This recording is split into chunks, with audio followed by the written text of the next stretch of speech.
пайомбармонро медидед, чӣ гуфтанишон доштед?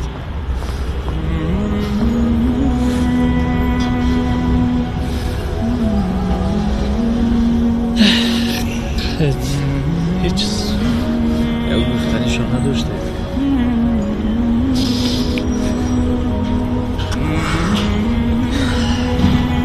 суол вазнин аст, вале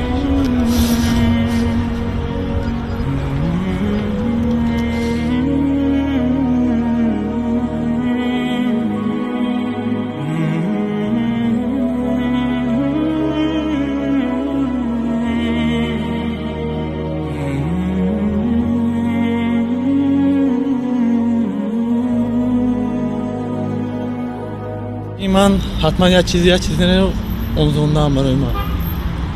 و رفتو اگر شما پیامبر را میدیدید براشون چی گفتنی داشتید؟ اگر من پیامبر را میدیدم خاک پای ویان رو میبوسیدم. امروز خیلی در اینترنت من با خبر هستم و خیلی غمگین شدیم از این مسئله. فنی نباشه چی میگویی؟ استادم را اگر بینم سلام میگویم. سلام میگویم. خرسند میشوی؟ بله. اگر رفتو پیامبرمون رو بینی چی گفتنی داره؟ پیامبرمون رو گفتنی هم که من اون کس رو خیلی هم دوست می‌دارم و بعد از آن که من اون رو میبینم من خیلی هم میخوام که گناهایم رو بخشند، گناهایم رو.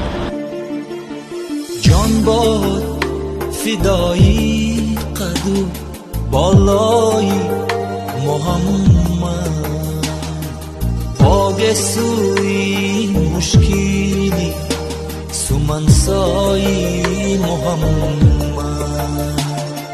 جان باد فدایی قدو بالای محمد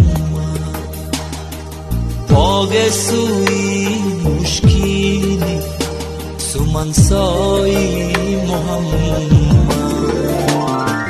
رحمت که برام این گونه درس ها را آموخته. اگر رفتو پیامبرمون رو بینید چی گفتنی داشته؟ این دشوار است. What should you say? با فکرم زد گریه میکنم. با گمانم که گفته هم نمیتوانستم. همین بسنده بود که تنها یک میدیدم و با آغوش میگفتم. همین بسنده بود برای چون به نام مصطفی خوانم درود از خجالت آب میگردد وجود تا نداری از محمد رنگ و بوی از درود خود میالان نام اوی رحمت به عالم رسول هادی نبی خاتم درود ما را بر روح پاکش رسان خدایا تو خود دمادم هر گل نشانی روی محمد از هر گل آید بوی محمد. با همین برنامه ما به انجام رسید و بگویید که اکنون به کدام شهر برویم و از کدام مردم شهر یا دهات پرسان بشویم. تا برنامه های دیگر خدا حافظ و در رقیب ما نیز دعا.